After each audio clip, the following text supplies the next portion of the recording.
Economics plays a much more prominent role in the Marxist-Leninist worldview than in any other.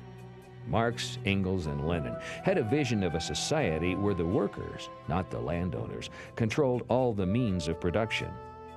Economics is vital to Marxism-Leninism. To understand the Marxist worldview, you must understand its economics. Marx formed his economic beliefs as he studied the struggle between the proletariat, the workers, and the bourgeois, those who owned property and the means of production. Marx saw the economy as just a kind of a mindless machine just cranking out products, sort of running by itself. And what he didn't like was the part of the lack of control. The Marxist system calls for a dictatorship of the proletariat. It's about power. He believed that the means of production, land, factories, and machinery, were the lifeblood of society. He also thought that most of society's problems resulted from flawed means of production. Greed, lust, even murder were results of faulty means of production. And to Marx, capitalism was the chief fault. He believed that capitalism has led to the oppression of the working class by the landowners. Workers of the world, unite. Marx thought that one day the workers would rise up against their oppressors.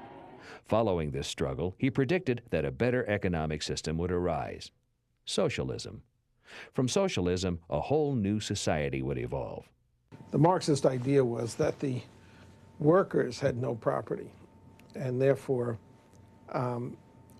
they had an interest in eliminating private property.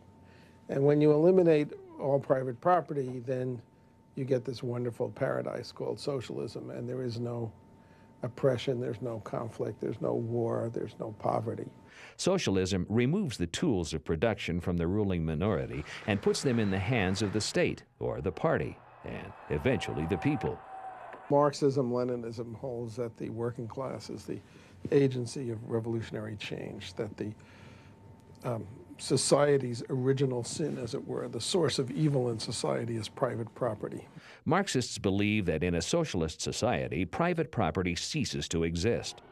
Man will no longer oppress his fellow man in an effort to protect his private property. When all private property and class distinctions have withered away, the gradual transition from socialism to the highest form of society, communism, will be complete. The socialist conception is that just by changing the external institutions, by eliminating private property, by abolishing a relationship of men in free exchange, by changing the external surroundings, the environment, if you will, that you will then modify people's beliefs, attitudes, and innate nature. It is important to understand that socialism and communism are not the same thing. Socialism, according to Marxism-Leninism, is merely a step toward communism.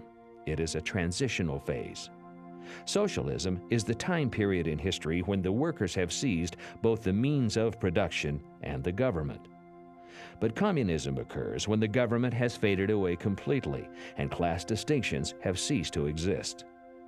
The means of production will then belong to everyone.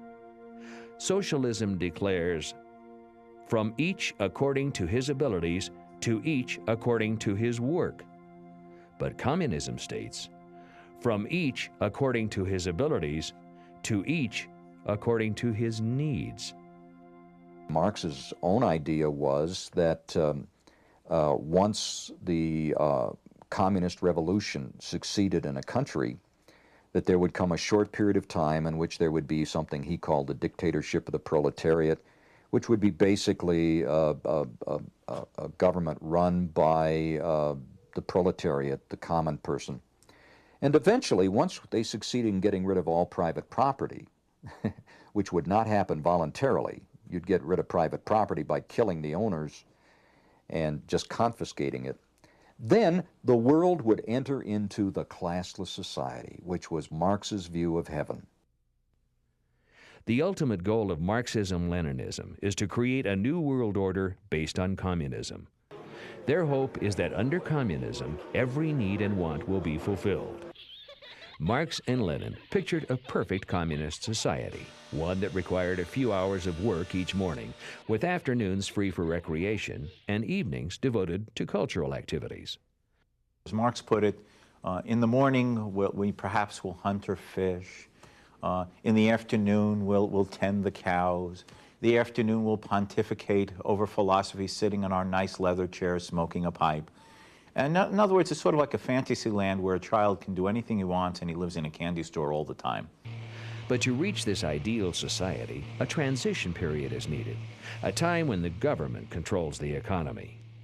Socialism must precede communism. It is the means to the end.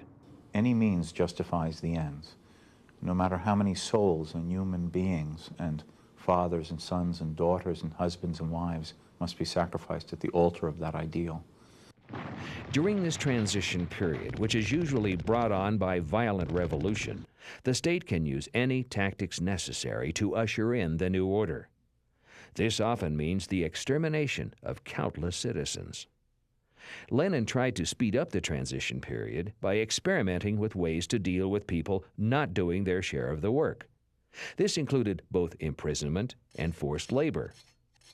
1 out of every 10 idlers will be shot was often the declared rule, and was brutally enforced.